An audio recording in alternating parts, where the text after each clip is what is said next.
China has this policy. They've been implementing this policy called which they call zero COVID. My goodness, what a disaster it has been. Let's talk about that. Let's put some stuff on the screen. So when it comes to China, it's very hard to get real news, authentic news of what's really happening there. Because first of all, when the West reports about China, the West, there's a lot of bias, which is, well, it's natural. The West obviously is anti-China, and for good reason actually, because the Chinese are, well, hegemonic, imperialistic, so-called peaceful rise and all that, and their major competitor. So and so that is one thing. And secondly, it's very hard to get authentic news reports out of China, because there is this great firewall that the Chinese Communist Party, the CCP, has imposed, and it's very hard to get real news that comes out of China. It is censored very quickly. There is this almost instantaneous censorship that goes on in China, on social media and so on and so forth. Yeah. So it's very hard to know what's happening in China, and yet this what's happening in China now, right now, it's become so big that the whole world is coming to know about this. So this is a BBC, no, it's a CNN article from a few days ago, November 28, 4 5 days ago. Protests erupt across China in unprecedented challenge to Xi Jinping's zero COVID policy. So the Chinese Communist Party has imposed this zero COVID policy for months on end. They have welded people into homes. People have been starving. They shut people and shut families into homes, and then they have been welding the doors shut from outside. And then people are left to survive in there with whatever food they have. Sometimes I believe the workers will deliver some food from time to time or something. We're not sure, but people have been starving. Then there was this terrible fire in the city of Urumqi in West Turkestan, the so-called Xinjiang region of China. There was a fire in a building, and the people had been welded shut in their houses, and some people died as a result. They just burned to death because they were shut. They were shut in their homes. They had no way of coming out. So that triggered of this whole set of protests and riots in China. There was also this situation in Hunan. There's a big Foxconn factory there. The workers were protesting over the conditions that they were living in, and the other stuff there. Then the COVID lockdowns in Shanghai triggered off a lot of protests. People have been asking for the CCP to step down and for Xi Jinping to step down, which is incredible. It's unheard of. These protests and riots have spread to various degrees to the city of Beijing, to Guangzhou, and so on and so forth. There is police everywhere. Police anyway is everywhere. There is more police presence on the streets now. The army has been called in at places. There have been reports of tanks rolling around in various cities in China. The Chinese people have been protesting with blank sheets of paper, A4 sized blank paper. So we are not allowed to say anything. So we'll protest with blank sheets of paper, and you can guess what we are trying to say. That sort of thing. Yeah. And then the Chinese Communist Party's minions are very active on social media, on Twitter and all. So they are claiming that these protests are not really very big deal. These are random and sporadic and scattered protests, just a few people here and there, very fringe thing. Most of the people are very happy with the Chinese Communist Party. That's the kind of narrative you're seeing in parallel on social media. Yeah. So that's what we are seeing. Yeah. So there has been this issue there.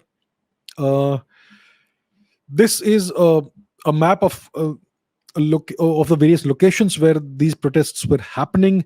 You can see Urumqi, Korla in Xinjiang, Hotan, Lhasa also. That's very surprising. Chongqing, Guangzhou, Lanzhou, Xi'an, Wuhan, Shanghai, Nanjing, Zhengzhou. This city here, I don't know how to say it, and Beijing itself. Yes. So this was from November 27. This individual called David Moser says, I've lived in China for 30 years. I've never seen such a brazenly open and sustained expression of rage against the PRC government. WeChat is exploding with protest videos and furious vitriol, and civil disobedience is becoming rampant. This is a serious test of Chinese Communist Party governance. And once again, another report, BBC this time, shocking protests are huge challenge for China's leaders. In Wuhan, the anti-lockdown protesters are tearing down barricades and shouting, it started in Wuhan and it ends in Wuhan. The protests are spreading like wildfire. People are angry and have had enough. Either the government eases the COVID restrictions, or there's going to be hard repression. This is another report. Open displays of anger are rare in China. Having protests over the same issue break out in multiple cities is almost unheard of. A lot of people are reaching their breaking point over zero COVID. And over here, this person says Xinjiang has been in lockdown for 3 months. That's incredible, 3 months. Someone is saying, imagine living in lockdown China, sealed in your tiny apartment, watching the World Cup, and then you realize not a single person in Qatar is wearing a mask. Once again, China has been left behind in history, trapped in the past.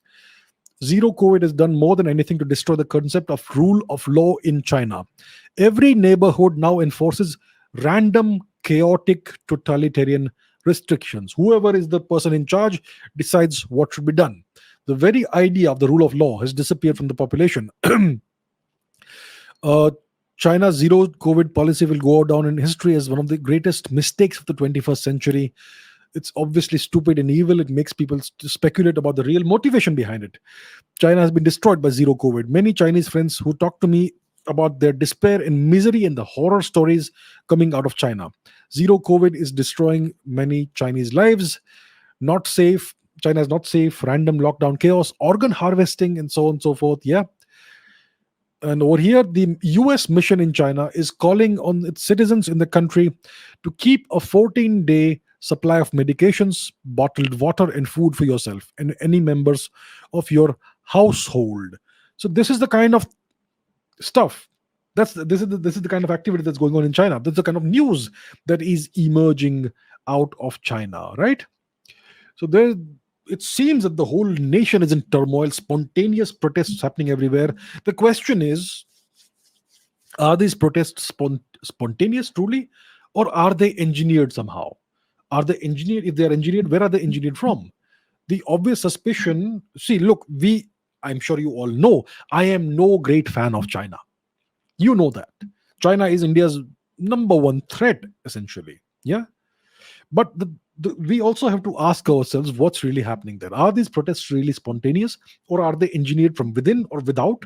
If it is being engineered from outside, the obvious needle of suspicion will go to the United States. The United States is a past master at engineering color revolutions all around the world. So is this another color revolution attempt? Like, is this Hong Kong 2.0, like what the Americans tried in Hong Kong? And then the question arises, what will the Chinese Communist Party do about this? Will they crush it like what they did in 1989, Tiananmen Square? Are we about to witness Tiananmen 2.0? Right? These are some of the questions we have to think about. I mean, all the government needs to keep an eye on this very, very closely. And then the question also arises, why has China adopted this incredibly drastic zero COVID policy? Why? We know what's happening. This zero COVID policy is destroying the Chinese economy. The GDP most likely has gone into negative growth now. Yeah. We know that manufacturing is crawling to a halt in China. It's a huge hit to the economy. We know, look, one of the reasons why zero COVID has been implemented, possibly, is because the Chinese vaccine Sinovac isn't effective. Its efficacy is worse than the Pfizer vaccine and Moderna vaccine. Yeah. Those vaccines are terrible. It's now proven. All the data is out now that the Moderna vaccine and the Pfizer vaccines aren't great at all. Sinovac is worse than that. So is that the reason? Is it true that COVID is still rampant? It's still killing people? We don't know, because no data comes out of China. So one of the possibilities for this incredibly drastic and stringent zero COVID policy, one possibility is that Sinovac is not working, and that's why they have been forced to do this. But then it's destroying the economy, right? It's terrible for China. What are the other possibilities? Number two, one could think of is that maybe there's a new strain of the virus that we don't know about, but it's emerged in China. Yeah. So maybe that's a possibility, but it's a highly unlikely possibility, because it's almost impossible for us to contain such a new strain of virus within China. It's almost impossible for such a strain not to leak out of China and to make its way across the world. The other possibility, which is even more unlikely, is that there's a whole new virus altogether. Yeah, which has emerged in China. That's even more unlikely and slightly ridiculous. Yeah, it's impossible to keep secret. Now, another possibility is that maybe there is a secret widespread internal purge happening within the Chinese Communist Party, and the zero COVID policy is a means of keeping everything, you know, everything covered up. Maybe it's a big cover up that the Chinese Communist Party is doing. Maybe there's a big purge happening within the CCP, internal purge. And the zero COVID policy across China is a means of keeping this news from leaking out, and keeping the people from knowing what's happening. That is a possibility. And maybe another possibility is that there is not a secret internal purge, but a secret political uprising within the Chinese Communist Party that is currently being crushed under the garb of zero COVID. Maybe, a few weeks ago we spoke about where Xi Jinping had disappeared. Some people were saying that there's a coup against him. And I said that it is not a coup. It is most likely that Xi Jinping is consolidating his power ahead of the very major national event. Yeah. And most likely that is what really happened. So is this another such thing that's happening? Is there another, maybe some kind of political coup happening, which is being done top down? Yeah. Is Xi Jinping consolidating power further within China, within the Chinese Communist Party, and doing this at the expense of the nation and the economy? That's a possibility, but once again, that seems kind of unlikely.